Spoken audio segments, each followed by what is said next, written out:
T'as déjà vu les films américains action?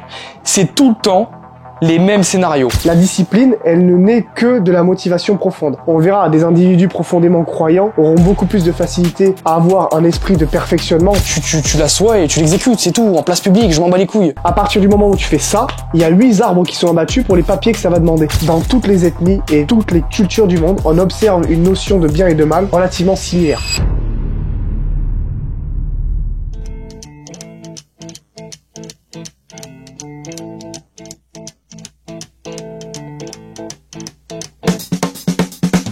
Bonjour à tous et bienvenue dans le Powercast numéro 6, le podcast qui booste votre développement personnel à travers les faits de société, des sujets percutants et l'actualité pour vous aider à atteindre votre version 2.0, le tout dans un garage. Comment ça va, Noah? Ça va très bien, merci, et toi? Ça va très bien. Ce que je te propose, c'est de passer directement au conseil pratique et à la citation du jour. Vas-y. Conseil pratique, arrêtez d'écouter les indignateurs. Dès que vous allez essayer de faire quelque chose de mieux que la masse, il y en a forcément qui n'ont rien accompli de leur vie et qui sont des merdes finies, qui vont chercher à vous tirer vers le bas, soit en commentant, soit en vous dénigrant. Osef, les écoutez pas, c'est des merdes, ils ont rien fait. Quelqu'un qui a réussi se casse pas le cul à aller s'indigner face à quelqu'un qui essaie de faire quelque chose. Qui essaie de vous ramener à ses propres standards à lui, qui sont médiocres, d'ailleurs. Voilà, c'est tout. C'est juste ça. Et pour la citation... Citation du jour, très intéressante d'ailleurs. Écoutez bien parce que c'est vraiment intéressant. Ce n'est pas le résultat qui compte, c'est ce que tu deviens durant le chemin. Très vrai. Voilà, c'est Ok. très très intéressant. Qu'est-ce qu'on aborde aujourd'hui, Thomas? Alors, première, il y a une news. Est-ce que tu as vu qu'Elon Musk veut anéantir la bureaucratie de l'Amérique, Ouais, j'ai vu. des États-Unis? J'ai vu. Est-ce que tu as vu ça? Je te propose que on réagisse sur ça. Est-ce que c'est bien? Est-ce que c'est mauvais? Est-ce que ça peut aider le pays? Et comment il compte réussir à faire ça? Parce que moi, j'ai pas tout vu, en fait. Bah en fait, ce qu'il faut se dire, c'est que... La bureaucratie, c'est quoi déjà? Est-ce que ce serait intéressant surtout à appliquer pour la France? Mm. Dans le sens où, nous, la bureaucratie et l'administration est infernale. La bureaucratie, c'est le pouvoir des bureaux. En gros, c'est le fait de tout régler avec du papier, quoi. Enfin, Ouais, en gros, la bureaucratie, c'est le fait de des contrats. tout des régler avec de la paperasse, avec de l'administratif, Ouais. avec des normes administratives et tout. C'est insupportable. Ouais. C'est insupportable. Mais c'est vrai qu'il y a des choses, il y a énormément de choses dans le pays, même dans les pays en général qui sont bureaucrates, qui pourraient être réglées sans papier. Bah, à un moment donné, Elon Musk, s'il fait ça, ça va être un génocide d'emploi. C'est sûr et certain. Ouais. Il y en a plein qui vont perdre leur emploi. Ouais, c'est vrai que Et j'ai envie de dire, à un moment donné, si vous servez à rien, dégagez, quoi. en fait, pour un truc simple, Mm. t'es obligé d'appeler un organisme Comme quoi, par exemple? qui te redirige vers un organisme, encore vers un organisme, et un autre. C'est Mais insupportable. par exemple, en France, refaire ta carte d'identité, c'est infernal. Ouais, Et voilà. refaire tes passeports aussi, c'est une dinguerie.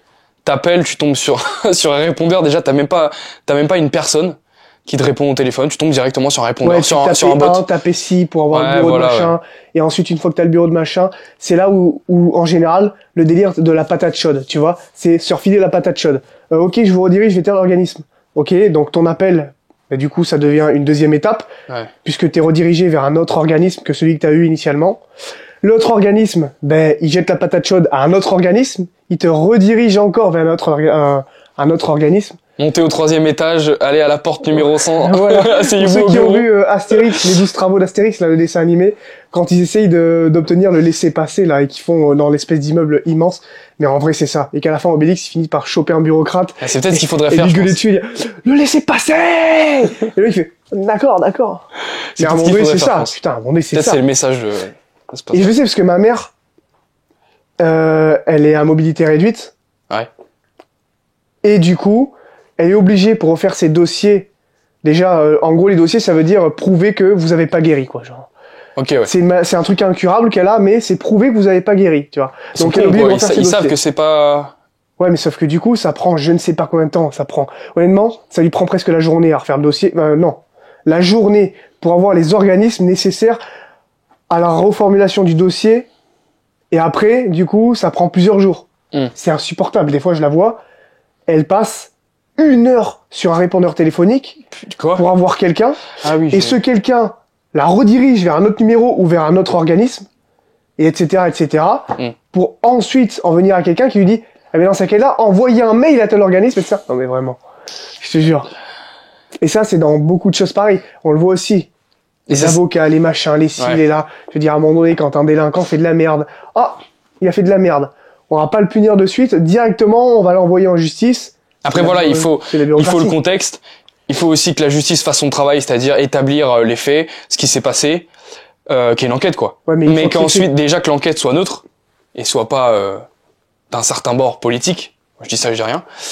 Il faut qu'ensuite que l'enquête soit faite, il y ait des mesures qui soient prises et mises en place rapide. C'est pas tu passes 24 heures en garde à vue et tu ressors 2 heures plus tard. Enfin, mec, les procès, tu vois combien ça dure un procès? Ah, mais un procès, c'est des feuilles, c'est de la paperasse, c'est comme l'administration. Alors qu'en fait, un mec a une femme, ou un gars qui a agressé une grand-mère pour son sac qu'il a planté. Ce mec doit mourir.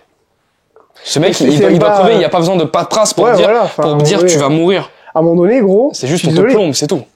T'es pris en flag en train d'attoucher une meuf. Tu dégages. Ça y est, t'es pris en flag, gros, tu vois. Ça y est, t'es pris en flag. Pourquoi il devrait y avoir une enquête sur ça? Je sais pas, mais ça doit durer 10 minutes, normalement. Il y a un truc très rapide qui s'appelle l'emmener à l'arrière d'un fourgon de police, fermer les portes. Et le fourgon, il se met à bouger comme ça, là, tu sais pas pourquoi. Il se met à bouger. Et une fois que la porte s'ouvre, il y a juste le policier qui ressort, tu vois. Ouais. Et tu sais, il fait ça. Est-ce qu'il a sali son costume? Il fait ça, tu sais. Non, en vrai, là, c'est... Mais ça, c'est de la bureaucratie pour la justice. La bureaucratie, dans tout. Judiciaire existe, hein. Mais je sais pas si ça s'appelle comme ça, mais il y a pas que, regarde, dans l'administration pour l'entrepreneuriat, par exemple. Bureaucratie, c'est passer par 4 chemins pour atteindre un résultat qui peut, être atteint en un seul chemin. Mais vraiment? L'expression, je vais pas y aller par 4 chemins, bah, c'est pas ce que fait la bureaucratie, quoi. Tu vois. La bureaucratie, justement, il va par 4 chemins. Une personne qui est tétraplégique.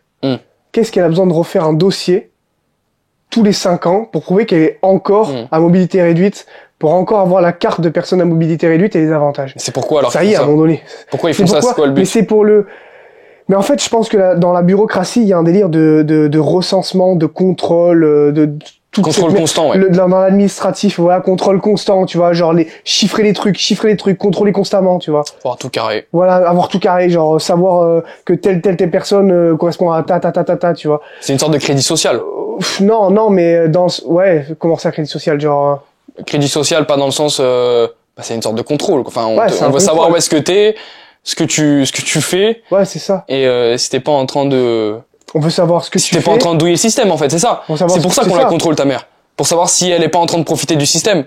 C'est ça. Enfin, à un moment donné, quand t'as son généticien qui dit, elle ne guérira pas, sa maladie génétique est incurable. Mais pourquoi ils font pas les mêmes contrôles qu'ils font à ta mère aux mecs de banlieue? Qui sont, dans des appartements, extrêmement, peu coûteux. Et qui ont, justement, des aides alors qu'ils taffent pas la journée. Pourquoi ils font pas le même contrôle sur ces gens-là? Et pourquoi ils les pénalisent pas? Si, mais en fait, si tu veux les aides, de toute façon, je veux dire, t'es obligé, ça touche tout le monde, l'administratif. Ouais, enfin, le chômage, maintenant, tu peux toucher 1000 balles sans rien branler. Est-ce qu'une personne comme ça serait peut-être pas devrait être plus contrôlée qu'une dame, par exemple, comme ta mère? Je suis désolé, à un moment, tu t'es au chômage, tu gagnes 1000 euros, enfin, je veux dire... Ben voilà, par exemple, une personne qui décide de s'arrêter de travailler...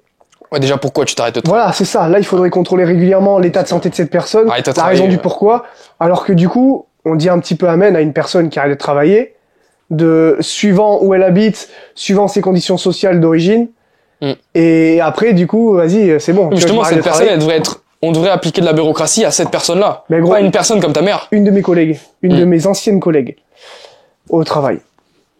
Ça fait, je crois que ça va faire 2 ans, presque, qu'elle est en arrêt. Presque 2 ans qu'elle est en arrêt. Burn-out? Ben, soi-disant. Moi, je l'ai croisée en ville, elle avait l'air très bien. Ah ouais? Ah bah, c'est souvent ça. Et en fait, elle a juste à renouveler vite fait son comment on appelle ça, là, son arrêt de travail, et vas-y, basta. Pourquoi elle est pas bien contrôlée? Alors pourquoi on va fliquer tout le monde? Pourquoi ma mère est obligée de refaire son dossier alors que c'est incurable? Il y a plein de délires comme ça. Est-ce que t'as vu le réel de Christopher Wangen? C'est très intéressant, on pourra même le mettre à l'écran. Ça, je pense qu'il faudra le faire. Où Christopher appelle un organisme, il me semble, je sais pas exactement pourquoi c'est, mais il veut déplacer c'est la police, une quantité, non, il veut déplacer une quantité encombrante de choses qu'il y a sur un chemin d'un des biens qu'il a. acheter pour faire de la location. Et en fait, il peut pas le faire soi-même. Ou ce serait trop, enfin, c'est pas que ce serait trop coûteux, mais ça demanderait beaucoup de moyens et beaucoup de normes pour le faire soi-même. Donc, il faut qu'il appelle, un organisme. Donc, qu'est-ce qui se passe? Il appelle une première fois la police municipale, parce qu'apparemment, c'est par la police municipale qu'il faut passer. Et il fait, voilà, j'ai besoin que vous interveniez, parce que j'ai un gros encombrant sur une de mes propriétés. Et on m'a dit de vous joindre si je voulais virer cet encombrant pour que le bien soit louable, quoi. La police municipale le redirige vers la police nationale, qui elle-même, mais de toute façon vous verrez à l'écran, qui elle-même le redirige, etc. Il faut le son, ça sert à rien. Ouais, bon, on le mettra pas, mais en gros, il est redirigé vers 10 personnes, ouais. Si je dis pas de conneries, je crois qu'il y a 10 personnes qui l'appellent, mec. 8 étapes en gros. Putain, c'est grave. Et c'est la patate chaude, comme je disais tout à l'heure. Mais c'est pourquoi? C'est parce qu'ils ont la flemme de régler les problèmes? Je sais pas, c'est quoi, mais c'est parce que ils sont incompétents, genre. Putain, mais... mais non, nous, on règle pas ça, il faut appeler l'organisme des encombrants. Ah ouais, mais le problème, c'est que, au niveau écologie, il faut appeler ci, et machin, et tatata. Oh là, est-ce que vous appelez la police municipale? Tu sais ce que c'est, ça? Enfin, c'est n'importe quoi. Tu sais ce que c'est? C'est comme quand t'es petit avec ton frère, et que tu demandes à tes parents d'aller quelque part, et ta mère, elle dit demande à ton père. Et ton père, il dit demande à ta mère. Mais je te jure, c'est ça. Je te jure, c'est ça. C'est exactement pareil. Papa, je peux aller à Disney, demande à ta mère. Maman, je peux aller à Disney, demande à ton père. Et tu sais, il avait affiché un truc. Moi il avait affiché un truc. 1h30, il a affiché, il avait marqué 1h30 d'attente. Et c'est 8 organismes qui se sont refilés la responsabilité pour que enfin il tombe sur un organisme qui accepte de faire quelque chose. C'est ouf, ça. Qui accepte, ou alors peut-être qui est compétent. Non, et les autres étaient incompétents, ils ont tout refilé. Il y a ça aussi. Qui en a le pouvoir, qui en a la possibilité administrative. Non, parce qu'il y a trop de normes. D'accord, mais le pouvoir. Mais pourquoi alors tu refiles pas direct au mec qui a le pouvoir dès le début? Mais parce que c'est complètement con, parce qu'ils sont incompétents, genre. Parce que je pense qu'il y a des gens qui sont incompétents en bas. C'est mal organisé. Tu dois appeler les gens qui sont incompétents au début, et ensuite tu finis par le mec qui a du pouvoir. C'est pas incompétent dans le sens où la police municipale sont pas incompétents dans ce qu'ils ont à faire. Mais là, ils les appellent, et il s'avère que c'est pas à eux de régler le problème. Alors pourquoi on redirigeait Christopher vers la police municipale, qui elle-même renvoie vers la police nationale, qui elle-même renvoie vers... C'est pas le problème de rediriger. Ce qu'il faut, c'est que t'appelles la police municipale, elle sait qui a la possibilité de faire l'action que Christopher demande, elle te redirige direct vers lui. Mais ça passe pas par 8 étapes avant. La bureaucratie, c'est insupportable. Et même c'est de la merde, les déclarations et tout, pour plein de trucs, genre... Qui servent à rien. C'est infernal. Mais ça, c'est des trucs aussi... c'est comme dans les finances. Pourquoi les gens ils comprennent pas... Enfin, je veux dire, c'est extrêmement compliqué maintenant de s'éduquer financièrement. Parce qu'en fait, tout est fait pour que tu comprennes rien à l'argent. Ouais, voilà. Tout est fait pour qu'en fait... on te met des termes sur des papiers qui veulent... que les banquiers ne comprennent. Il y a que les banquiers qui comprennent les termes, et en fait c'est fait exprès pour justement que tu... Mais je pense que c'est exactement pareil avec l'administration. C'est des trucs, t'as des termes, et laisse tomber, frère, il y a que eux qui comprennent. Puis même dans l'immobilier, je vois comment ça se passe en France et tout. Exemple simple. Après là c'est différent, c'est quand même un achat de biens pour loger des gens, je vois pas trop comment expliquer. En fait on est trop procédurier en France. Je vois pas le problème de normer ça, tu vois.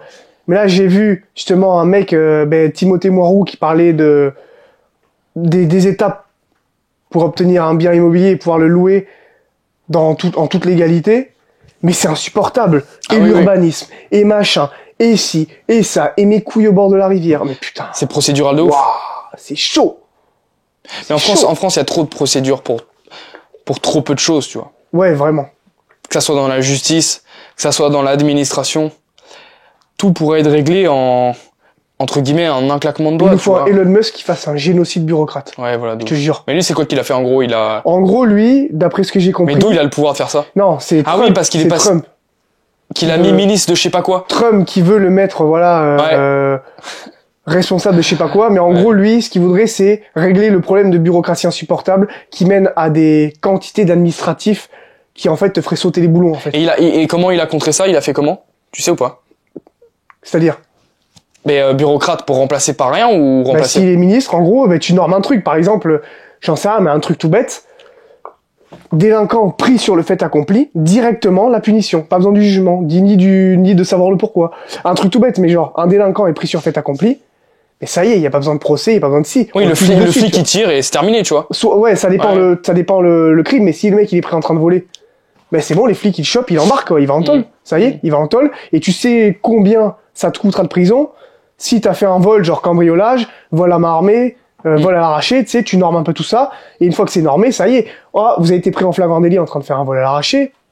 Ouais. Allez. Mais le truc, c'est qu'il y a énormément Prends-en, d'enquêtes enfin, d'enquêtes. Putain. Il y a énormément de crimes qui se passent comme ça, et ça se finit au tribunal. Mais pourquoi ça se finit au tribunal? Ça sert à quoi de se terminer au tribunal? Déjà, le principe d'avoir le droit à un avocat et tout, allez vous faire enculer. C'est les fameux droits de l'homme, ça. Bah, ça aussi. Non, mais tous les hommes n'ont pas les mêmes droits, et tous les hommes ne doivent pas avoir les mêmes droits. C'est de la merde. Parce que tous les hommes ne se valent pas. Ça faut bien que les gens comprennent. Et les droits de l'homme, tu ne me vaux pas, tu ne me vaux pas et je te vaux pas. On est différents. On n'a pas les mêmes droits. On devrait pas avoir enfin, je veux dire, c'est le truc de liberté infinie, en fait. Ça sert à quoi? En fait, il y a beaucoup de trucs dans l'administratif absolu, la procédure absolue. Enfin, quand je dis procédure absolue, la quantité de procédures qu'il y a, des fois, c'est dénué de bon sens. On en revient à ce que tu disais tout à l'heure. Pas de logique. Le mec, il est pris en train d'agresser une mamie avec un couteau. Bon, le flic, il arrive. Si le mec, il a pas buté, au pire, il embarque et on en parle plus. Ou alors, il tire et puis voilà, c'est bon, c'est fini, tu vois. Dire, ça y est, il y a pas de procédure. Le mec, il est pris en train d'agresser une mamie. Après, on va être rationnel, mais je pense qu'il y a aussi ce truc de... Le policier, il arrive sur le fait accompli. Peut-être que le policier dit de la merde et il faut le vérifier, ça. Je pense que c'est de ce côté-là. C'est-à-dire qu'on amène au tribunal pour voir s'il y a des témoins et faire justement l'enquête. Parce que c'est pas le policier qui va arriver qui va faire l'enquête. Le truc, c'est qu'en France, maintenant, quand un policier a le droit de tirer, c'est que vraiment il est en danger. Ouais, et pour moi, c'est de la merde. Et une fois qu'il a tiré, qu'est-ce qui se passe? Il y a des c'est une émeutes. montagne de paperasse. C'est exactement comme, par exemple, alors j'avais vu un truc aux États-Unis comme ça, mais je sais pas si c'est toujours l'actualité, mais en gros, quand t'as une entreprise qui est suspecte ou un truc, par exemple, quelqu'un qui est suspect, tu vois, et que tu dois pénétrer dans des locaux ou dans un lieu privé pour vérifier... Bah, le fameux mandat. C'est un mandat qu'il faut. Ouais, un mandat. Ouais. Mais c'est une quantité monstre de paperasse. Je sais pas si c'est encore l'actualité, mais en tout cas, à l'époque que j'ai entendu, c'était une quantité monstre de paperasse pour réussir à rentrer chez quelqu'un. Pour moi, t'es flic. Mais frérot, alors, dans un pays comme le nôtre actuellement, ce serait un abus de pouvoir parce que on sait que c'est complètement, enfin, politiquement, c'est mal géré. Mais dans un pays sain, avec une politique saine, t'es flic, tu toques, bonjour, je rentre. Ah non, vous rentrez pas. Si je suis flic, t'ouvres la porte. C'est tout. Tu la porte avec un bélier et un flic a le droit de tabasser. C'est tout. T'ouvres la porte. Flic, 2 points, définition, droit de tabasser. Bah alors déjà, flic. Droit de tuer. Normalement, il a la... Déjà, il a le droit de tuer. Il y a pas, quand je disais un flic, il n'a pas le droit de tuer que s'il est en danger, un flic. Un flic, s'il voit un mec qui agresse sexuellement une femme, il le bute, c'est tout. Il y a pas 1001 procédures. Il y a pas besoin de rédiger. Monsieur le flic, Christopher Dupont, policier en service depuis 5 ans. A fait usage d'une arme pour telle ou telle raison. Je soucie que 3 de mes collègues étaient témoins que j'ai sorti mon arme à tel moment. Il n'avait pas le contexte. Mise en œuvre. Ça y est. Arrête tes conneries. Tu sais qu'un policier aujourd'hui, s'il sort son arme, ça passe par une montagne de paperasse pour justifier ça. Bah ouais. Mais ça, c'est pas grave. Avec le flic qui a dû tirer sur le jeune Naël, là, de son avis. Ouais, sur Naël, ouais. Ouais, bah, tant pis. C'est insupportable. Non, mais je veux dire, personne ne grille Enfin, je veux dire, personne. Si tu fais pas de refus d'obtempérer et si tu joues pas à GTA avec les policiers en France, t'as pas de problème de te faire tuer comme Naël. Si t'accélères pas quand t'as un contrôle, tu vois, si tu manques pas de faucher des mecs sur des passages piétons, si tu prends pas les routes en contresens, si tu ris pas des feux rouges, tu te feras pas buter. Regarde, dans un podcast j'y pense, de Papacito, Burger Ring, il disait, tu te souviens de l'affaire du petit Grégory qui a été assassiné probablement, j'ai entendu, très probablement, d'après ce qu'on a compris, si, visiblement il a été assassiné. Un membre de sa famille, je crois. A priori, c'était un membre de sa famille, oui, a priori. Eh ben, le père, il en a eu plein le cul, parce que les policiers, ils savaient plus ou moins qui était le coupable, mais il manquait, administrativement, au niveau procédurier, il a pété un plomb. Il manquait quelques petits bouts de preuves, mais c'était juste procédurier. Genre, on savait que c'était lui, là, ça relevait que de la procédure légale, pour prouver que c'était lui, donc on pouvait rien faire. À un moment, il s'est dit, il a chopé le 12, il a ouvert le canon, il a mis la poule, il est rentré, BAO! Ah oui, sur son cousin, je sais pas quoi. Ouais, voilà, c'est ça. Il a cartouche son cousin. Mais ça me fait penser... ça, c'est un peu En vrai, les Américains, ils sont pas trop dans ce truc-là. Hein. Enfin, ils sont pas dans ce truc-là. Quand tu regardes les films américains, t'as déjà vu les films américains action? C'est tout le temps les mêmes scénarios. C'est un mec il vit tranquille. Il se met à avoir un problème. On capture, on agresse sexuellement sa fille, on l'enlève. Et en fait, le mec, il reste au calme. Enfin, il reste au calme. Il a quand même perdu sa fille. Mais il débarque devant un juge et il dit voilà ce qui s'est passé. Ma fille a été enlevée. Il va falloir buter le mec. Normal, tu vois. Mais en fait, dans les films d'action américains, ce qui se passe, c'est qu'à chaque fois, procédure sur procédure, paperasse sur paperasse, administration sur administration. Le daron, il en a marre. Il pète un boulot. Qu'est-ce qu'il fait? Il fait comme dans Tekken. Il prend une voiture et il va trouver les mecs qui ont enlevé sa fille et il va les buter, tu vois. Ouais. Et après le mec, il se fait poursuivre aussi par la police, il y a les flics au cul. Mais je veux dire, il y a un moment, les films américains d'action, c'est que ça. C'est vrai, ouais. C'est un mec qui a un problème, il dit oh la loi casse les couilles. Il prend un Glock. La loi. Il prend un Glock. Ouais, mais ça on a. Mais d'ailleurs la loi. Alors attention, il faut cadrer et des fois il faut de la procédure. Exemple tout bête, quand tu veux créer une marque à base de quelque chose qui se consomme par voie orale, genre un médicament, oui. des compléments alimentaires, une marque de bouffe et tout. Heureusement qu'en Europe, on a toutes ces normes, on a toutes ces procédures pour justifier que ce que tu vas vendre aux gens est consommable et ne va pas entacher leur santé. Il y a des pays qui n'ont pas toutes ces normes. Ouais, enfin. Et d'ailleurs, c'est pour ça que... Dans ce cas-là, Charal devrait être plus dans les supermarchés. C'est pour ça, ce que j'allais dire, le mondialisme, c'est pour ça qu'il passe par des pays qui ne sont pas forcément dans l'Union européenne ou qui sont pas forcément en France pour acheter parce que ça coûte moins cher en procédure.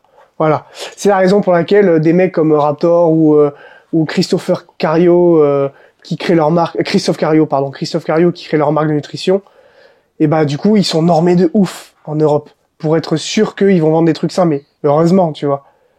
Par contre, il y a des choses qui sont injustifiables en termes de quantité de procédure. Je dis pas que la procédure, c'est de la merde dans l'absolu, l'administratif, tout ça. Mais à un moment, il faut doser, tu vois. Mais c'est de la procédure pour la procédure. Et puis, la procédure, c'est à la hauteur de l'enjeu. Plus un truc a de l'enjeu, plus un truc a un risque-bénéfice élevé, plus tu mets de la procédure. Voilà. Mais à un moment donné, que tu fasses justifier une femme qui a un handicap incurable, tous les 2 ans ou je sais pas combien, de faire un dossier qui lui prend 3 jours à faire pour justifier qu'elle est encore handicapée, mais à un moment donné, niquez vos mamans, enfin... Non mais c'est vrai.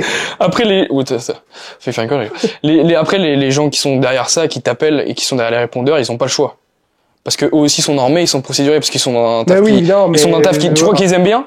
Non. Appeler ta mère handicapée et lui dire madame, il va falloir renouveler votre abonnement. Non, pas votre abonnement. Il va falloir renouveler votre c'est quoi qu'on appelle? On appelle ça comment? Le dossier MDPH. Un dossier MDPH. Il va falloir le renouveler.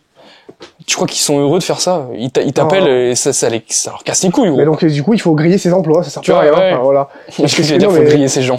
Non, ses emplois, faut griller ses emplois. Non, je sais. Tu vois, c'est parce qu'ils ont pas le choix, tu vois. Mais c'est comme, comme tu dis exactement, on a besoin de procédures quand l'enjeu est élevé.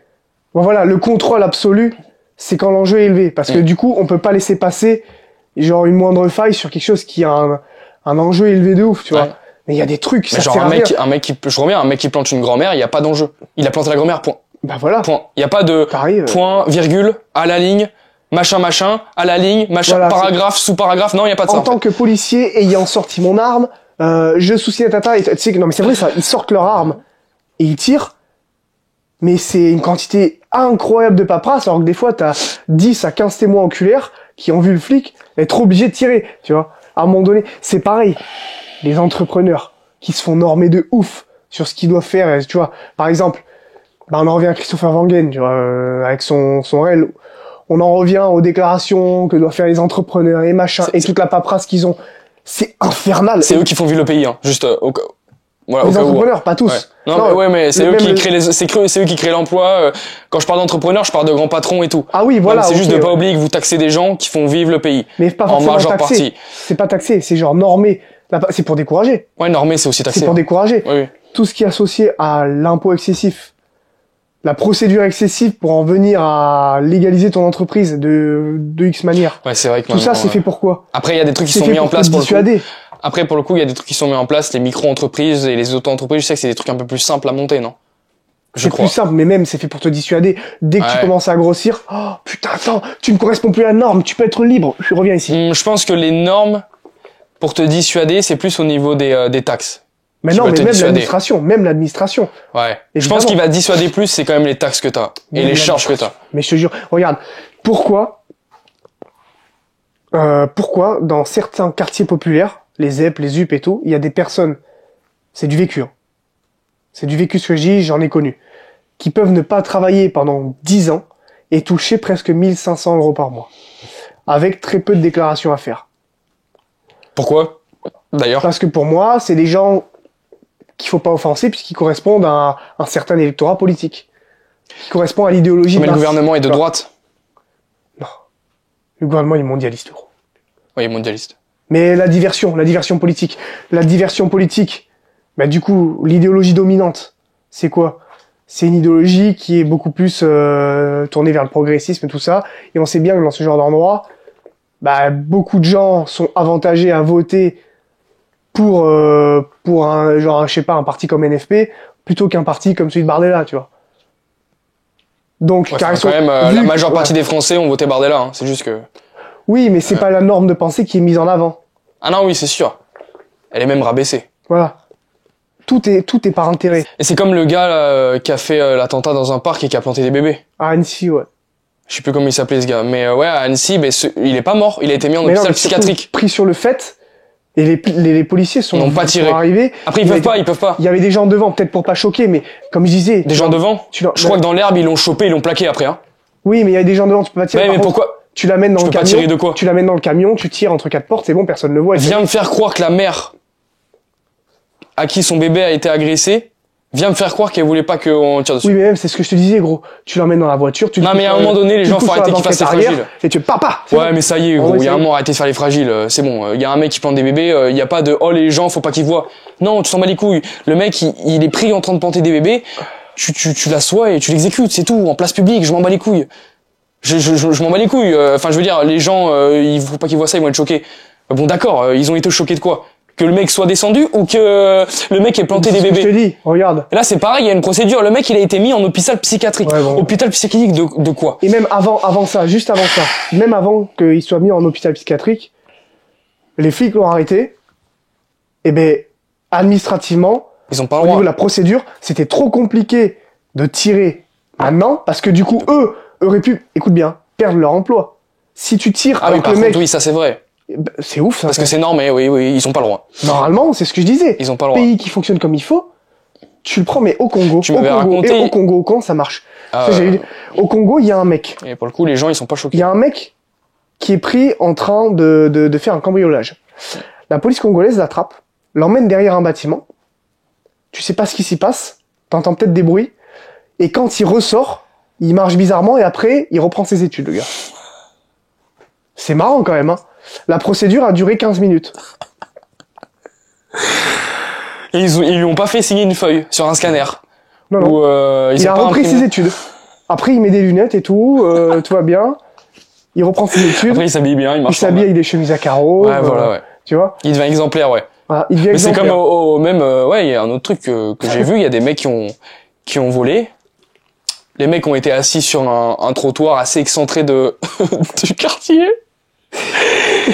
Et les policiers ont forcé les criminels à bouffer leurs doigts. Parce que tes doigts, ça te permet de voler, donc ils étaient là et tu les voyais Ah, en train de c'est chaud. se bouffer les doigts. Ah, c'est Et chaud. ça pissait les sangs. Ah, Enfin, c'est bref. chaud. Mais Ouais, c'est chaud, mais bon, en attendant...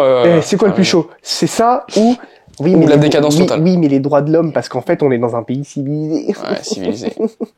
Salut, c'est moi. C'est de la merde d'être civilisé. Ah, je travaille au de la secrétariat des droits de l'homme. Ouais. Mais je défends une certaine partie d'hommes, hein, pas tous. Ah, mais certaines catégories que je vais défendre. Finalement, est-ce que c'est les droits de l'homme? Non. Non.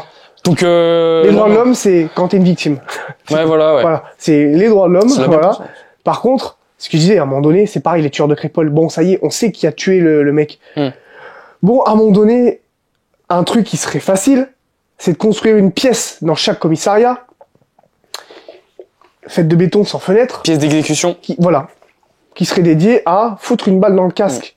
Et là, tu l'entends pas la balle parce que les Non, murs, voilà, ils sont anti-bruit, là, tu C'est t'entends tout. rien, ça sort pas On le bruit. sait qui a tué Thomas à Crépole. Allez, c'est bon, on t'emmène, ça y est, 15 minutes de route. Allez, bam bam, hop, c'est bon. C'est pas très long, 15 minutes pour aller se faire buter, c'est bien ça. Ouais. Putain, à un moment donné, c'est bon. À un moment donné, Shahid accablé, là, c'est bon, tu l'exécutes sur place. Hmm. Ce salopard. Ouais. Et la procédure, non, il faut, Non, y a pas de il faut un procès, machin. Il n'y a pas de contexte à avoir. Et là, c'est ce qu'on disait. Administratif, procédure, tout ça.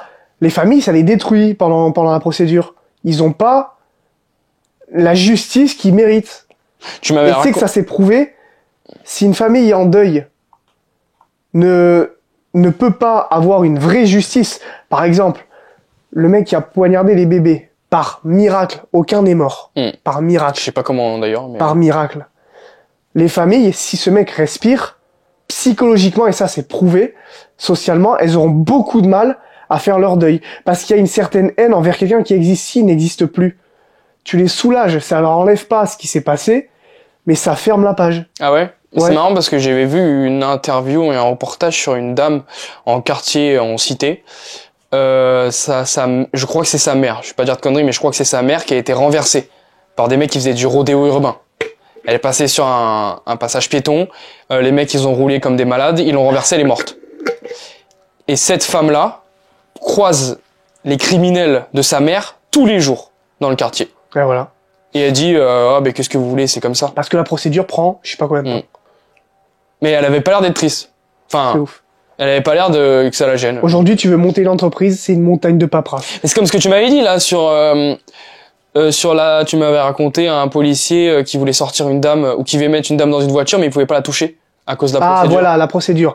C'est un gars que je connais qui était un de mes coachs, tu sais, dans le sport que je pratique et tout. Ouais. Il est devenu policier à un moment donné. Bon, il y avait une dame qui était hystérique sur la voie publique. Je pense qu'elle devait avoir consommé des trucs. Et elle devenait presque dangereuse pour les autres passants, tu vois. Et en fait, la procédure, c'était... Vous n'avez pas le droit de la toucher. Vous devez juste la convaincre de rentrer dans le véhicule.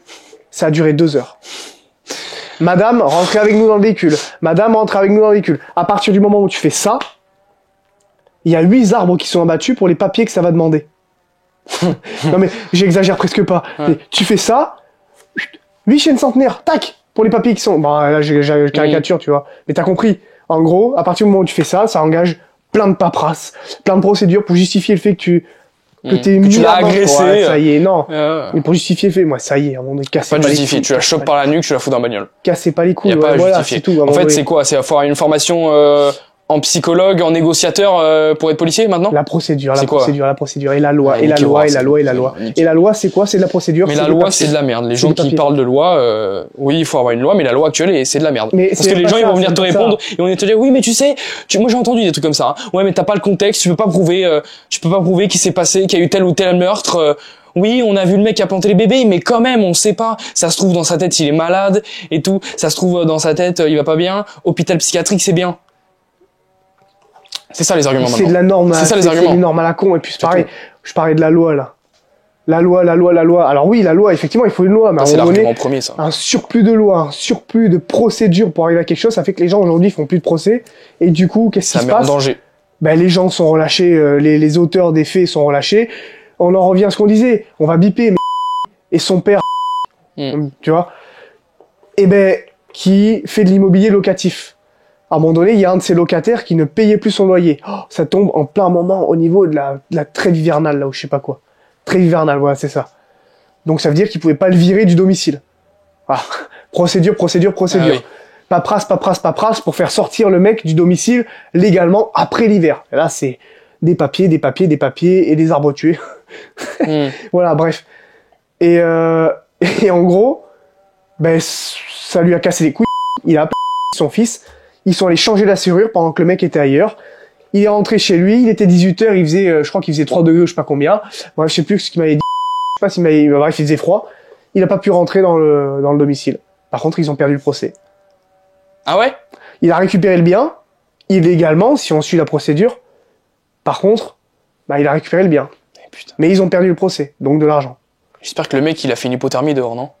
J'en sais rien. C'est dommage. Ouais. Par contre, au niveau de la procédure, c'était soit ils faisaient ça et ils assumaient les conséquences, soit c'était une montagne de paperasse et de procédures et de si, pour que le mec finisse enfin par rembourser son loyer impayé, ses loyers impayés, parce que ça faisait plusieurs mois, et par sortir du domicile après la trêve hivernale, parce qu'on n'est pas des monstres.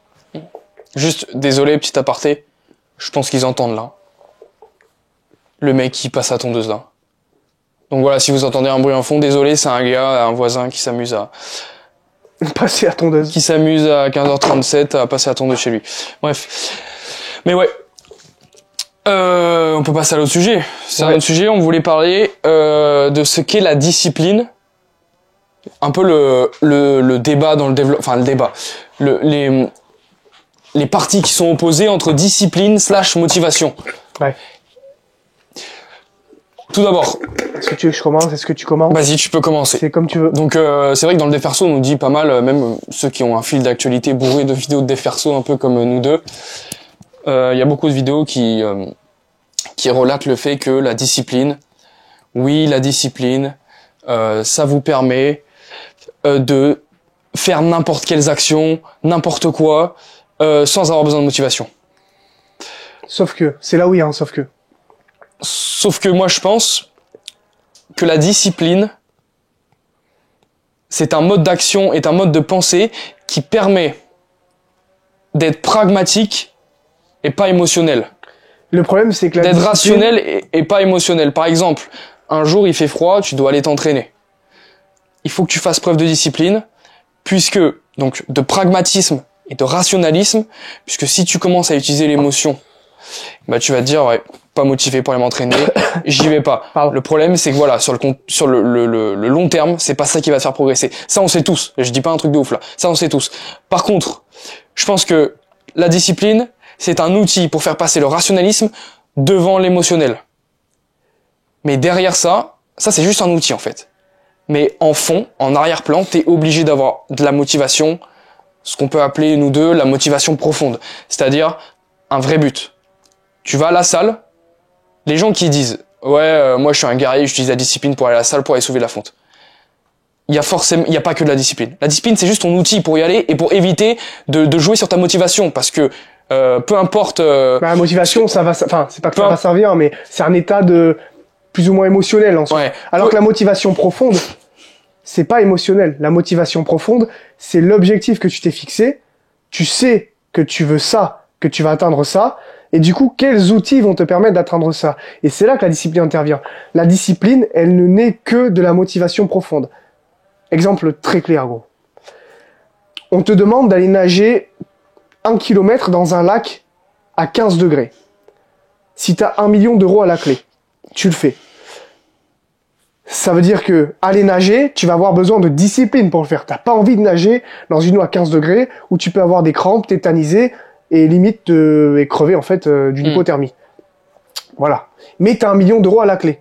Donc tu vas faire preuve de discipline pour nager ton kilomètre de nage dans une eau à 15 degrés.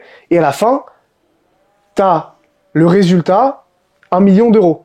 Ta motivation profonde, c'était le résultat. La discipline, c'est l'outil que tu as utilisé pour faire la tâche qui t'a demandé d'atteindre ce résultat qui était ta motivation profonde. On enlève maintenant le résultat. On te dit juste, va nager 1 kilomètre dans une eau à 15 degrés. Il n'y a rien à la clé, pas de motivation profonde pour le faire. Est-ce que vraiment tu vas être discipliné, tu vas le faire, s'il n'y a pas de but? Moi, je le fais pas, perso. Moi non plus, je le fais pas, il n'y a rien. Ouais, parce qu'il n'y a pas de résultat, comme tu dis, à la clé, à la fin de ta souffrance, quoi. Et c'est comme les mecs qui vont à la salle et qui se disent ouais, je suis un guerrier, j'utilise la discipline. C'est faux. En vrai, tu vas à la salle parce que t'as une motivation profonde qui est d'améliorer ton corps. Et qui justifie d'utiliser cette discipline. Ouais. De passer de skinny à un mec musclé ou alors d'un mec obèse à un mec fit, quoi. Et ça, c'est ton résultat, ça, c'est ta motivation profonde. Tu peux te lever le matin et pas être motivé. Par contre, tu vas faire usage de la discipline parce que c'est un outil. Mais sans motivation profonde, la discipline ne sert à rien.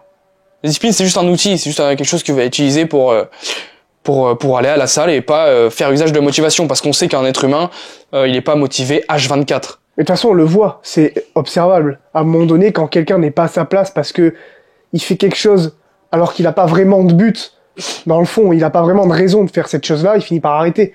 Exemple tout bête, tu mets quelqu'un à un sport. S'il n'a pas d'objectif dans ce sport, il sera pas discipliné pour y aller, il va finir par arrêter. Pour ça, les mecs, c'est tout. C'est un peu dommage. Après, voilà, vous fonctionnez comme vous voulez, mais les go muscu qui viennent te dire qu'ils utilisent uniquement la discipline pour aller à la salle, c'est faux. Ils ont un but derrière. Je sais pas lequel, mais voilà, d'être stock, d'être fit, d'avoir un meilleur cardio. Ils ont un but derrière. Ce but, c'est la motivation profonde et il utilise la discipline. Mais vous pouvez pas dire que vous utilisez uniquement la discipline parce que sinon vous allez nulle part. C'est dur de se tuer à la salle. Je veux dire, à un moment donné, t'as pas d'objectif. Tu vas, un mec qui a vraiment un objectif assez ambitieux dans la muscu, donc ce qu'on pourrait appeler un go muscu, hein, mais c'est dur de faire ça. Il faut une discipline. Tu vas te tuer à la salle. Il faut une hygiène de vie qui tient la route pour Tu peux pas le faire sans but, ça. pour entretenir mais pour t'assurer d'avoir des résultats. En plus du fait que tu vas à la salle, faut que ton hygiène de vie tienne la route et tout. Tu peux pas faire ça si t'as pas un objectif derrière. Et cet objectif, c'est ta motivation profonde. Comme le 1 million d'euros, si on te demande de traverser Slack à 15 degrés, 1 million d'euros, si on te demande de traverser Slack à 15 degrés, tu vois, bah, à un moment donné, ta motivation profonde, c'est les 1 million d'euros. Tu le fais pas s'il y a rien à la clé. T'imagines, t'as fait 1 kilomètre de nage sous 15 degrés, enfin, dans une eau à 15 degrés, il y a rien à la clé, mais personne ne le fait. Imagine, on te dit, tu vas à la muscu, et en fait, t'as pas de résultat. Tu vas le faire? Ben non. Personne le fera. Personne le fera. Et voilà, l'objectif profond, la motivation profonde, ça peut être les résultats. C'est pour ça ça marche, ça fonctionne. C'est pour ça que s'il y a un truc qu'il faut retenir, c'est que la discipline en elle-même n'existe pas. Elle n'existe. Juste être discipliné, non, ça n'existe pas. C'est pour ça que la discipline en tant que telle n'existe pas. Elle ne peut exister que parce qu'elle est nourrie par une motivation profonde. Quelqu'un qui fait quelque chose veut obtenir un résultat, donc fait preuve de discipline pour obtenir ce résultat. Maintenant, enlève-lui la possibilité d'atteindre ce résultat, il n'y a aucune raison de faire preuve de discipline puisqu'il n'atteindra pas ce résultat. Donc son chemin sert plus à rien.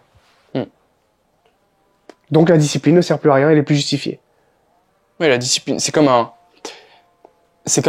tournevis tout seul, ça sert à que dalle. Faut que ça ait un usage. L'usage de, voilà, t'as reçu un meuble chez toi, tu dois le monter, tu utilises l'outil discipline / tournevis pour visser. Une action, donc une motivation d'avoir ton meuble Ikea bien rangé chez toi. Donc, ta motivation, c'est le meuble. Les meubles Ikea. Et si t'as pas de meuble, ton tournevis ne sert strictement à rien. Ouais, tu peux l'avoir dans tes mains, tu vas faire quoi? Ça sert à rien. Alors, vu que la motivation, c'est en soi, la motivation même profonde, hein, c'est un espèce d'état émotionnel constant qu'on a en nous, une flamme qui brûle pour quelque chose, forcément, on peut pas agir là-dessus, on peut pas agir sur une émotion. Et du coup, il nous faut un outil qui nous permette de faire preuve de pragmatisme et dire, ok, comment est-ce que je peux atteindre ça? Un outil mental, ouais. Ça, oh putain, ça va être chiant, mais je dois le faire quand même. Allez, discipline. Voilà. Parce que si on fonctionnait à la motivation, ouais, personne n'aurait des résultats. On n'aurait rien, enfin, on n'arrivera à rien. Et c'est pour ça que la discipline, c'est un très très bon moyen. Et surtout quand vous avez ce qu'on pourrait appeler le manque de motivation. Tu sais, quand les gens ils disent ah, aujourd'hui je manque de motivation. Ouais. Des fois il faut faire gaffe parce que en fait la discipline, des gens qui sont disciplinés et qui à un moment n'arrivent plus à tenir leur discipline, il faut pas qu'ils se disent putain pourquoi j'arrive plus à tenir ma discipline, avant j'étais discipliné. Il faut qu'ils se disent mon pourquoi. C'est quoi mon pourquoi? C'est quoi mon objectif profond? C'est quoi ma motivation profonde? Et tu remarqueras que souvent, ces gens-là qui croient qu'ils ne sont plus disciplinés, c'est juste qu'en fait, ils ont plus d'objectifs et ils ont plus de motivation. Et tenir la discipline sans motivation, on l'a vu, ça n'existe pas. C'est impossible. Les gens ils vont prendre l'exemple de David Goggins qui souffre. Mais mec, son objectif, c'est de se soigner de toutes les blessures qu'il a eues pendant son enfance. J'ai lu son livre, il a eu des blessures énormes. Voilà. Ouais, là-dedans aussi. Là-dedans.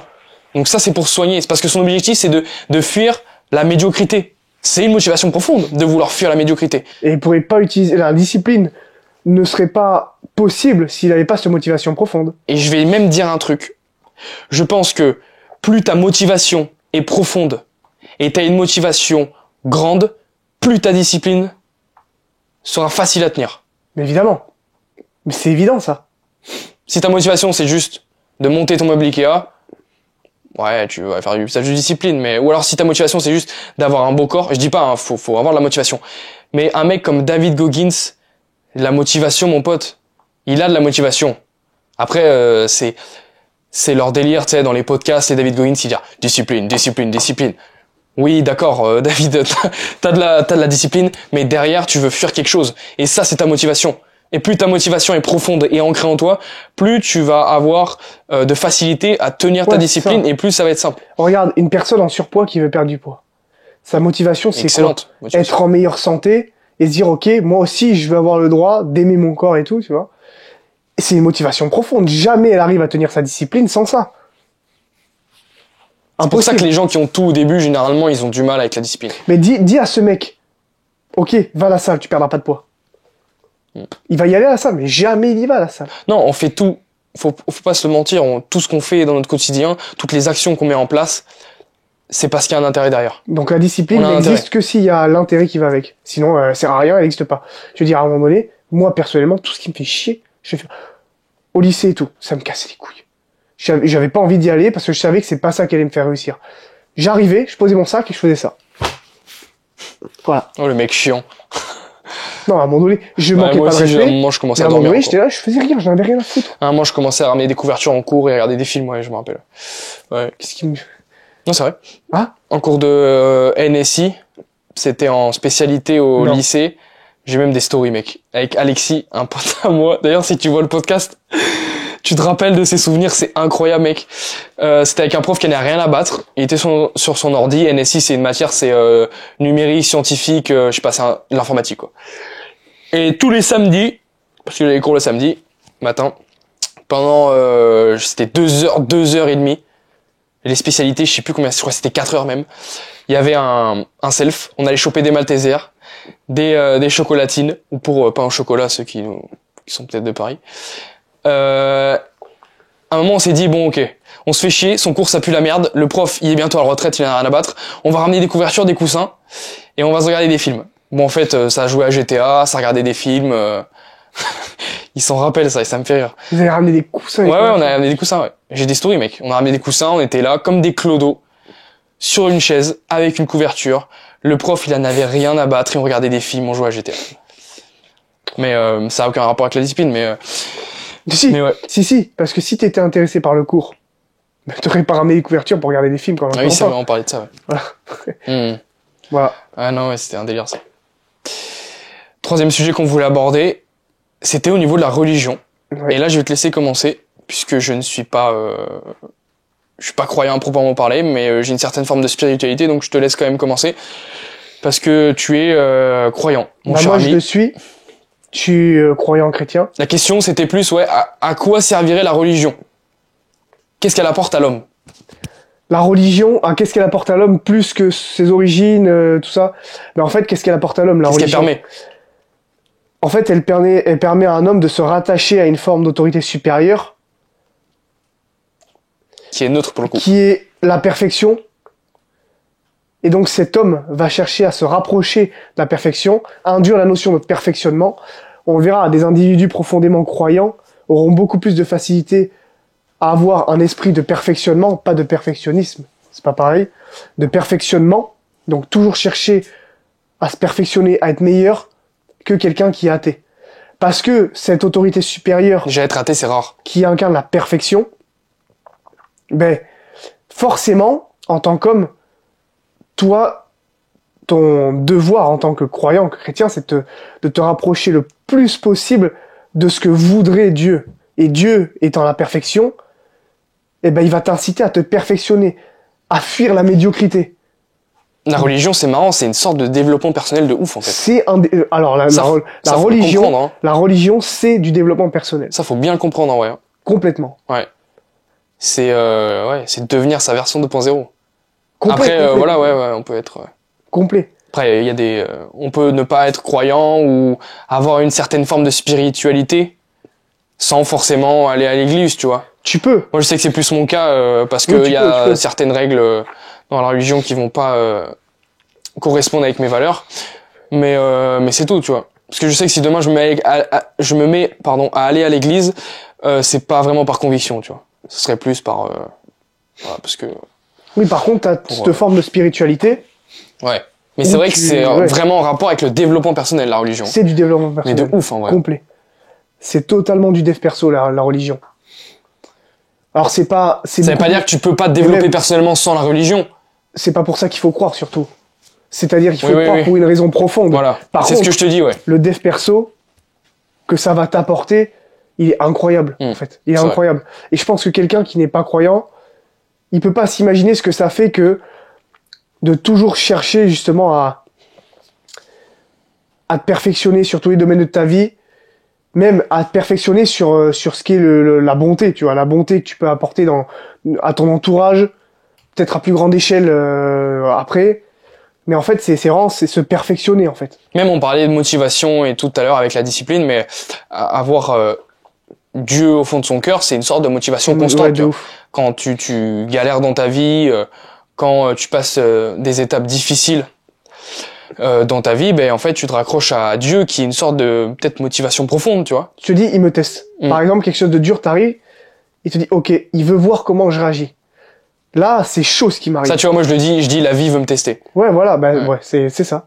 Mais là, tu dis, ok, c'est pas Dieu qui a provoqué, par exemple, le décès d'un proche ou n'importe quoi. C'est pas ça. C'est pas lui qui l'a fait. Par contre, ce qu'il observe, ta réaction. Ce qu'il observe, c'est ta réaction. C'est comment tu vas réagir à ça. Est-ce que tu vas te laisser sombrer? Est-ce que tu vas arrêter de lui faire confiance? Ou est-ce que tu vas continuer à croire fort en lui et à toujours essayer d'aller de l'avant pour continuer à mener ta vie en fuyant la médiocrité et en cherchant ce mythe de la perfection, dans le sens où tu l'atteindras jamais. Par contre, il faut vouloir chercher la perfection tout en sachant que tu l'atteindras jamais parce que tu es un homme et donc tu es imparfait. Il y a que Dieu qui l'est, il y a que Dieu qui est parfait. Qu'est-ce que tu répondrais, parce que moi, voilà, toi t'es croyant, tu lis, enfin tu t'as regardé pas mal de vidéos sur même disons que je suis croyant. Enfin, t'es renseigné quoi. Je suis renseigné. Plus renseigné que moi. Voilà. Donc j'ai des questions parce que moi il y a plein de gens. Je m'enseigne. Il y a plein de gens. Il y a des gens autour de moi qui m'ont lâché des arguments sur ça et je voudrais t'en faire part comme ça pour voir qu'est-ce que tu pourrais répondre. Par exemple, moi il y a des gens qui m'ont dit si Dieu existe, pourquoi il y a des guerres? Et pourquoi il y a la famine dans le monde? Pourquoi la pauvreté existe? Pourquoi des femmes se font agresser sexuellement? Pourquoi il y a le malheur? C'est très simple. Si Dieu est là pour faire le bien. Très simple. Moi, on m'a déjà posé cette question. Parce que à un moment donné, il y a eu le péché originel. C'est avec Adam et Ève. Ouais. Quand Ève s'est laissée tenter à croquer dans la pomme, et ben, à partir de ce moment-là, les hommes sont tous devenus des pécheurs. Pardon. Vas-y, continue. À partir de ce moment-là, les hommes sont tous devenus des pécheurs. Et ils sont tous devenus imparfaits. Ils se sont éloignés d'une forme de spiritualité extrême. Et pourquoi Dieu alors, parce qu'on me l'a redit ça, pourquoi Dieu n'intervient pas alors?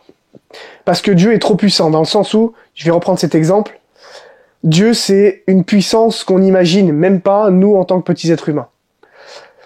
Je vais prendre une métaphore, mais demain, je prends un grand aquarium vide, que je remplis de terre, de tout un petit écosystème, et j'y mets, je sais pas, 1 millier de fourmis dans cet aquarium, qui vont développer une fourmilière et une civilisation. Une société dans cet aquarium-là. Les fourmis sont minuscules. C'est très minutieux leur monde à elles. Moi, je ne peux que les observer de l'extérieur de cet aquarium. Je suis pas dans leur monde, je suis à l'extérieur. Leur monde à eux, à elles plutôt, c'est l'intérieur de cet aquarium, que j'ai rempli d'un petit écosystème. Admettons que je vois une fourmi qui est coincée, j'en sais rien, sous un petit truc de bois, ou que j'observe un problème, comme par exemple une de leurs structures qu'elles ont construite avec la terre qui est sur le point de s'effondrer, machin. Je mets ma gigantesque main à l'intérieur de l'aquarium. Juste pour régler le problème. Peu importe que j'y aille tout doucement, c'est trop minutieux, je vais tout détruire en fait. Je peux pas faire ça. Tu vois ce que je veux dire? Je suis trop fort pour elle, je suis trop puissant pour elle. Là, imagine que j'essaie de redresser le truc, tac, mais c'est trop minutieux, bam, ça va se casser, ça va tout détruire. Ma main, elle est beaucoup trop grande. Imagine que je veux juste plonger ma main dans cet écosystème pour aider une des fourmis, et je vais tout détruire sur mon passage. T'as vu comment elle est, ma main? Dieu, il est trop puissant, il peut... C'est pas qu'il peut pas le faire. Ça, il y a des mecs qui te diraient, ouais, c'est facile de dire ça. C'est facile de dire ça. Et puis il y a aussi cette notion. Dieu, il a donné à l'homme le pouvoir d'être libre de leur choix. Il a créé une nature parfaite qui s'auto-développe. C'est-à-dire que... Ça, c'est déjà plus rationnel comme... Il est tellement parfait qu'il a créé un univers qui s'auto-développe lui-même, sans avoir besoin de quoi que ce soit. Il pourrait régler le problème, mais il est observateur de ce problème. Un peu comme quelqu'un qui aurait créé un monde artificiel, et il veut voir comment ce monde artificiel se développe, quoi, tu vois, sans intervenir. Il a besoin de voir comment les gens réagissent, il a besoin de voir comment les gens se transforment, évoluent. Ok. Un enfant, tu peux pas l'éduquer quand tu lui induis tout et tu lui fais tout à sa place. C'est impossible. On l'a vu dans une société qui cherche à extraire toute violence de cette même société. Le jour où la violence toque à sa porte, ils savent pas comment y répondre.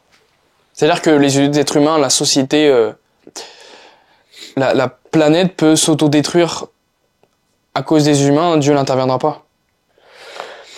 Ben c'est ce que je t'ai dit. Les humains sont devenus des pécheurs et en étant pécheurs, c'est au mérite que ça marche.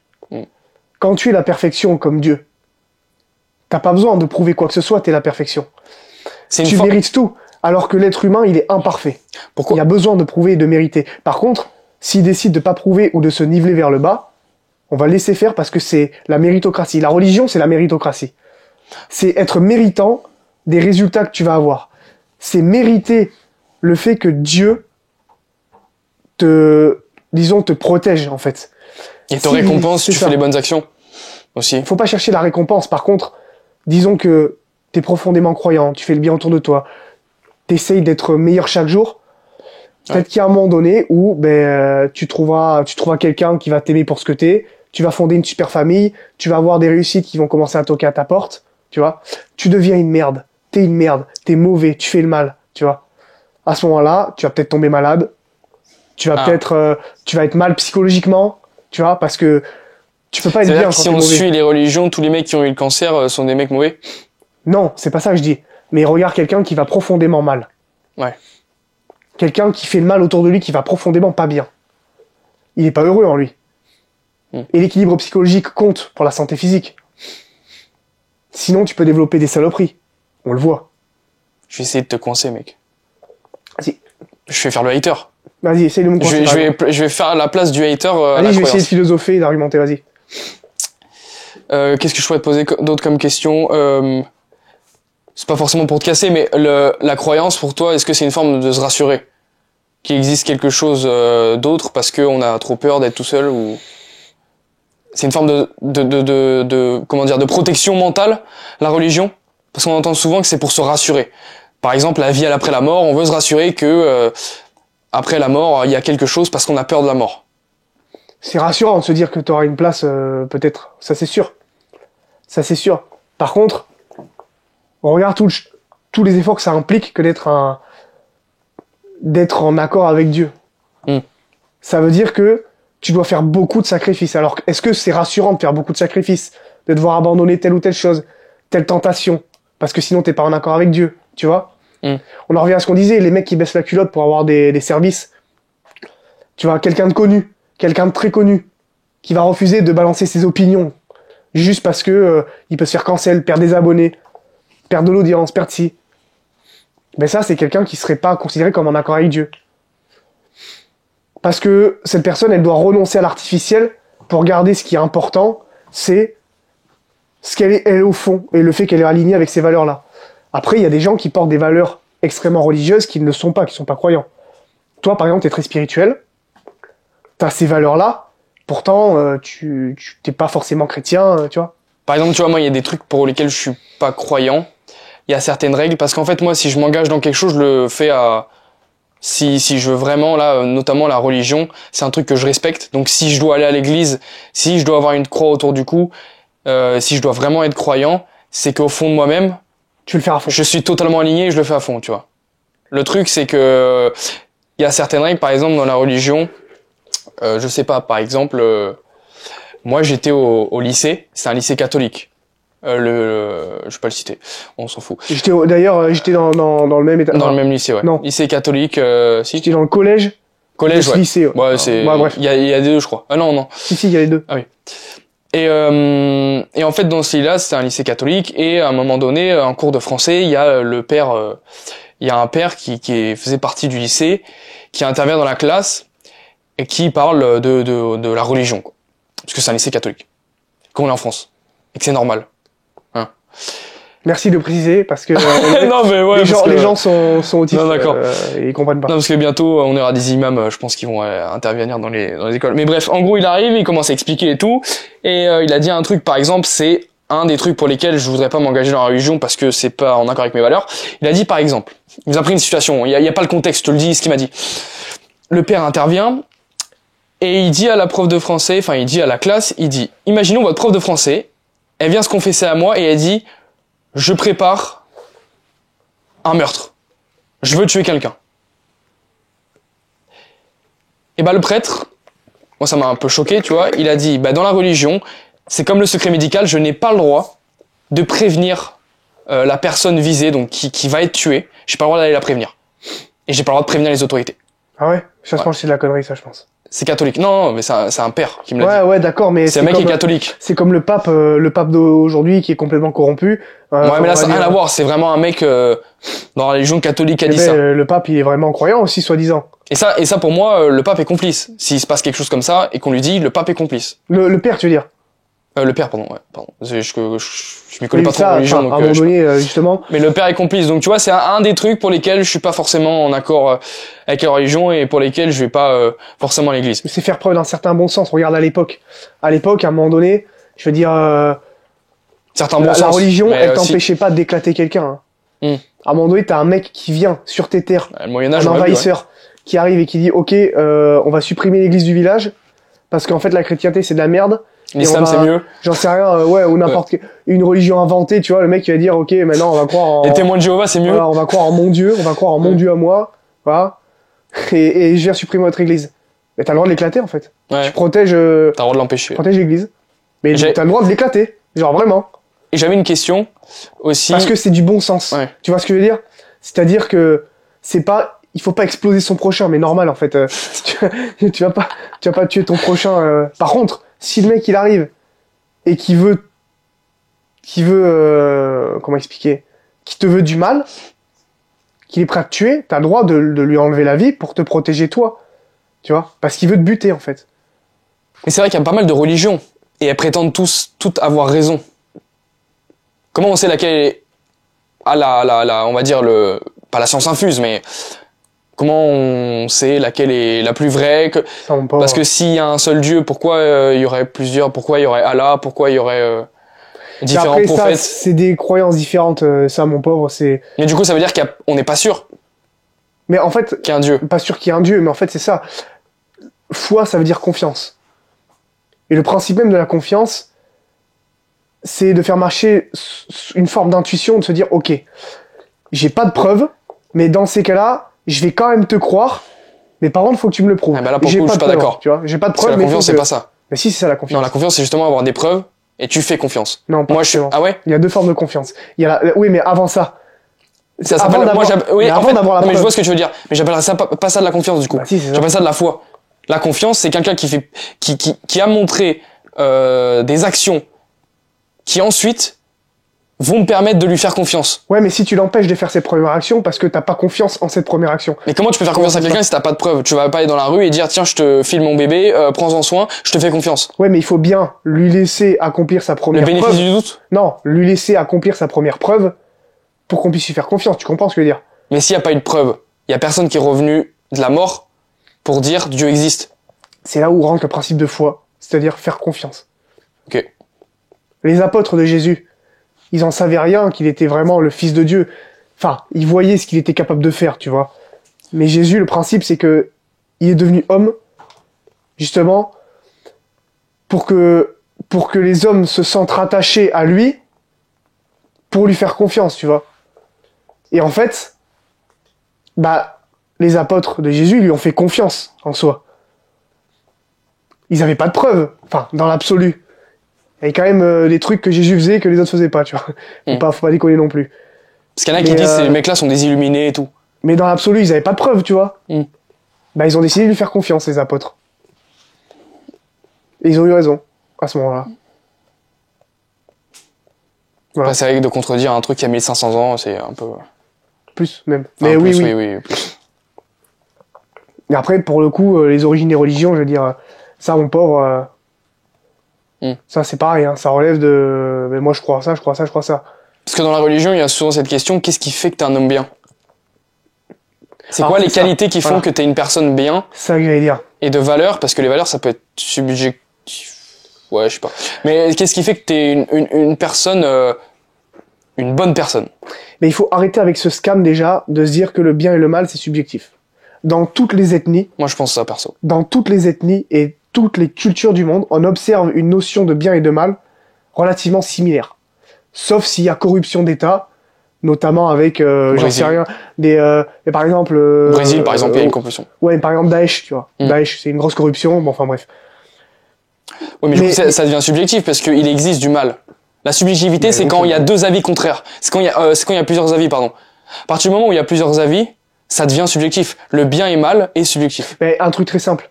C'est parce qu'il y a une majorité. T'égorges une personne parce qu'il est passé radical au nom de par exemple Daesh là qui vont égorger les gens là parce qu'ils sont pas assez Et radicaux. pour eux, c'est subjectif, le bien et le mal. J'en ai un branlé, c'est mal. Ah non, mais j'ai pas dit que j'étais d'accord. Je dis juste, si ça existe, ça devient subjectif.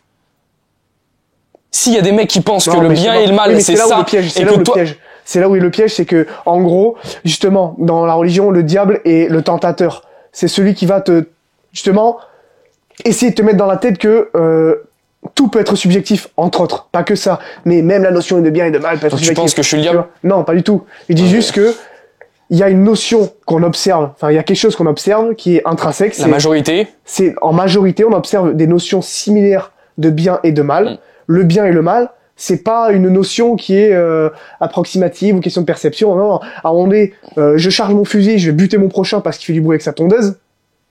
Je suis un Ah mec non, mais c'est mauvais. mal. C'est mal.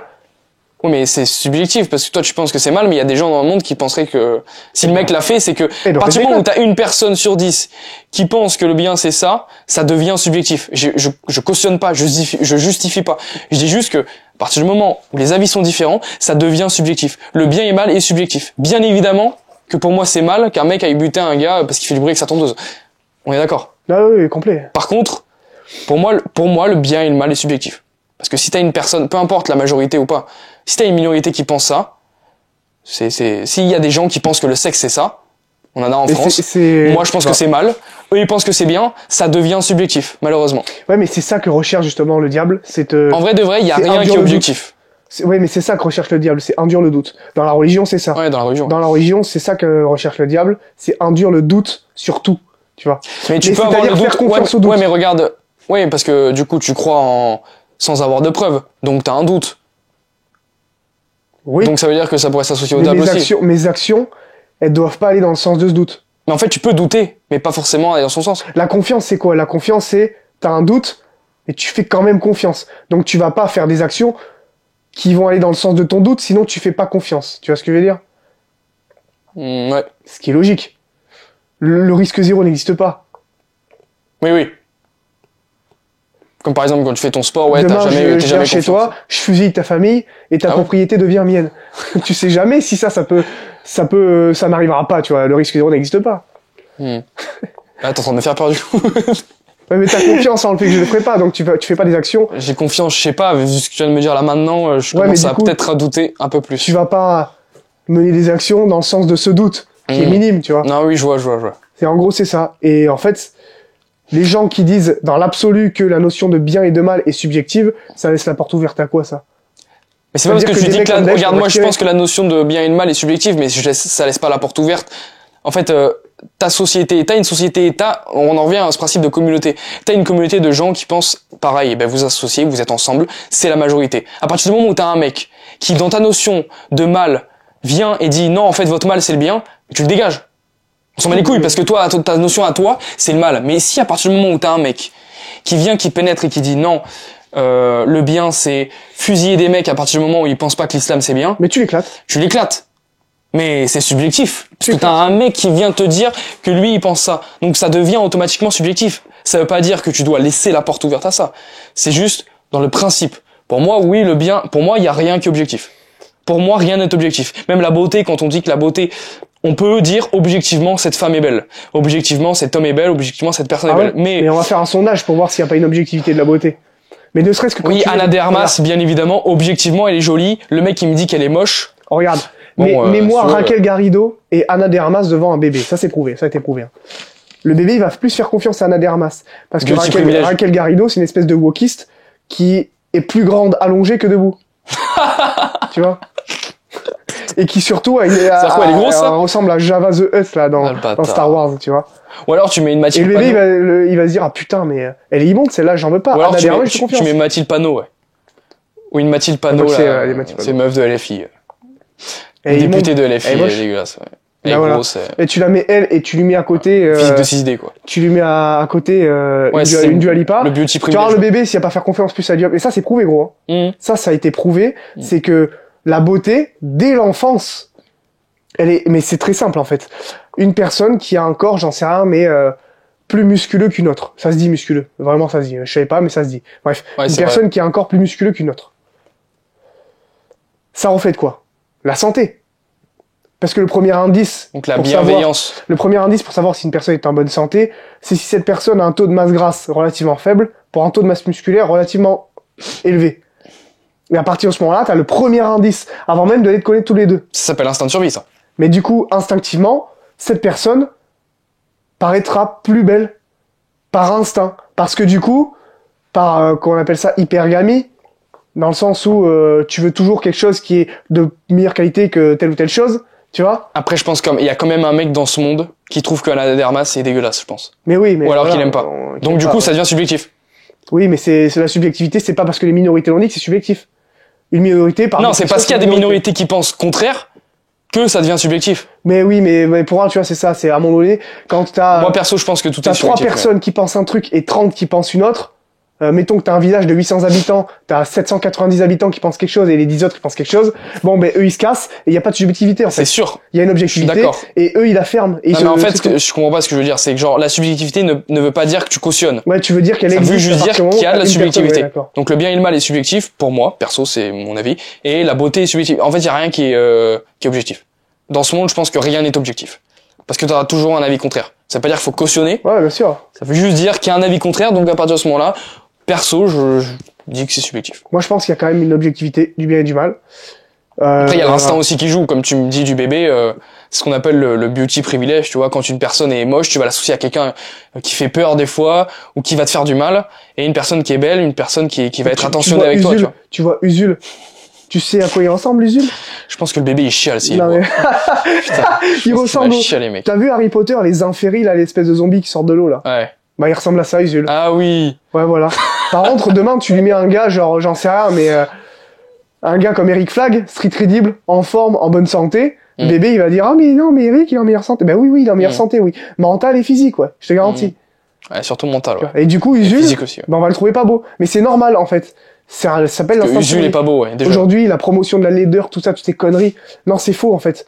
À un moment donné, quelqu'un qui Mais ça, c'est dommage, parce qu'encore une prend fois, on pas en revient. soin, qui a une peau dégueulasse, qui est en full surpoids, je suis désolé, c'est beaucoup moins esthétique qu'une personne qui prend soin d'elle. Ah Bah oui, ça, c'est sûr. point, c'est tout. Ça, c'est le body positif qui C'est vous a tout, lavé ouais. le cerveau, ça. Mais oui. Mais c'est pareil, ça vous lave le cerveau, mais il y a un truc que ça vous enlève, C'est c'est votre, nivellement vers le bas. c'est votre instinct de survie aussi, tu vois. C'est un bébé ici de base. Si un garçon est attiré par les voitures et le rouge, c'est que ça va de sa survie. C'est que ça va de sa nature. Si Et une le fille rouge, est attirée, et le rouge, si une fille est attirée par le rose et ou le bleu, comme tu veux, le bleu, fais pas chier, putain, fais pas chier.